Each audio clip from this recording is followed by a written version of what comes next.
DGCA ഓഡിറ്റിംഗിൽ 377 വിമാനങ്ങളിൽ ആവർത്തിച്ചുള്ള തകരാറുണ്ടെന്ന് കണ്ടെത്തൽ. 754 വിമാനങ്ങളിലാണ് പരിശോധന നടത്തിയത്.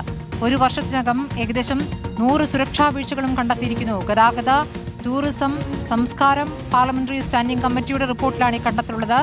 YS അഭിനന്ദ് വിവരങ്ങളുമായി. അഭിനന്ദ്, ഇപ്പോൾ വ്യാപകമായ തകരാറെന്ന ഗുരുതരമായ കണ്ടെത്തലാണല്ലോ. എന്താണിപ്പോൾ ഈ ഓഡിറ്റിംഗിന്റെ വിശദാംശങ്ങൾ?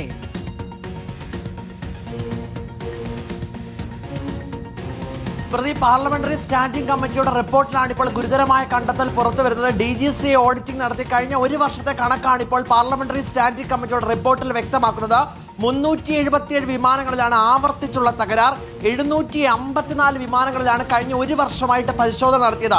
754 വിമാനങ്ങളിൽ പരിശോധന നടത്തിയതിൽ 377 വിമാനങ്ങളിൽ ആവർത്തിച്ചുള്ള തകരാർ എന്ന് കണ്ടെത്തിയിരിക്കുകയാണ്. ആവർത്തിച്ചുള്ള തകരാറിൽ കുറേയധികം അപകടങ്ങൾക്ക് കഴിഞ്ഞ ഒരു വർഷത്തിനകം സാക്ഷിയായി. അഹമ്മദാബാദ് വിമാനാപകടം ഈ കാലയളവിലാണ് നടന്നത്. അതിനകത്ത് 266 പേർ മരിക്കുന്ന സാഹചര്യം ഉണ്ടായി. ഒരുപാട് പേർക്ക് പരിക്ക് പറ്റി. ഇതുമായി ബന്ധപ്പെട്ട് ഇപ്പോഴും കനത്ത പ്രത്യാഘാതങ്ങളാണ് നേരിടുന്നതെന്ന് പാർലമെന്ററി സ്റ്റാൻഡിംഗ് കമ്മിറ്റിയുടെ റിപ്പോർട്ടിൽ വ്യക്തമാക്കുന്നു.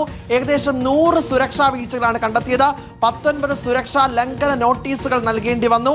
സമഗ്രമായ സുരക്ഷാ അവലോകനമാണ് ഈ വിഷയവുമായിട്ട് ബന്ധപ്പെട്ട് നടക്കേണ്ടതെന്നും പാർലമെന്ററി സ്റ്റാൻഡിംഗ് കമ്മിറ്റി റിപ്പോർട്ടിൽ വ്യക്തമാക്കുന്നു. DGCA ഇതുമായിട്ട് ബന്ധപ്പെട്ട് പലയിടങ്ങളിലും അന്വേഷണം ആരംഭിച്ചിട്ടുണ്ട്.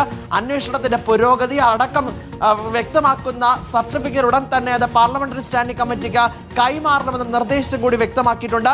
സുരക്ഷാ അവലോകനം നടത്തി 6 മാസത്തിനുള്ളിൽ സമഗ്രമായ റിപ്പോർട്ടാണ് ഇപ്പോൾ പാർലമെന്ററി സ്റ്റാൻഡിംഗ് കമ്മിറ്റി ആവശ്യപ്പെടുന്നത്.